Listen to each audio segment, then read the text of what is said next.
ഈ ക്രൂരകൃത്യം നടന്നതിന് ശേഷം 18-ാം തീയതി ഈ ആത്മഹത്യ എന്ന് ഇവർ പറയുന്ന ഈ വിഷയം നടന്നതിന് ശേഷം ഒരു പരാതി രജിസ്റ്റർ ചെയ്ത് 19-ാം തീയതി അത് ഫയലിൽ സ്വീകരിച്ച് 20-ാം തീയതി ഇന്റേണൽ കമ്മിറ്റിക്ക് കൊടുത്ത് 26-ാം തീയതി ഒപ്പിട്ട അധ്യാപകരുണ്ടല്ലോ, ആ അധ്യാപകർ മനസ്സിലാക്കിക്കോ, ഈ ചർച്ച കേൾക്കുന്ന ഡീനും അധ്യാപകരും മനസ്സിലാക്കിക്കോ, ഇരട്ട ജീവപര്യന്തം കഴിഞ്ഞ ദിവസം വിധിച്ചു. വധശിക്ഷയിൽ കുറഞ്ഞത് ഒന്നും നിങ്ങൾക്ക് ലഭിക്കാൻ പോകുന്നില്ല. ഏത് തരത്തിലുള്ള നിയമ നടപടിക്കും ഞങ്ങൾ പോകുമെന്ന് പറയാൻ ആഗ്രഹിക്കുക.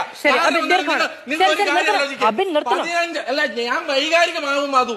ഒരു ചെറുപ്പക്കാരനെ പച്ചയ്ക്ക് അവിടെ ആക്രമിച്ച് 16-ാം തീയതിയും 17-ാം തീയതിയും ആക്രമിച്ച് കൊലപ്പെടുത്തി നഗ്നനാക്കി മൂത്രം കുടിപ്പിച്ച് നിങ്ങൾക്കറിയോ? ആ ചെറുപ്പക്കാരന്റെ പോസ്റ്റ്മോർട്ടം റിപ്പോർട്ടിൽ അവന്റെ വയറ്റിൽ ഭക്ഷണമൊന്നുമില്ല, തവിട് നിറത്തിലുള്ള ദ്രാവകം മാത്രമാണുള്ളത്.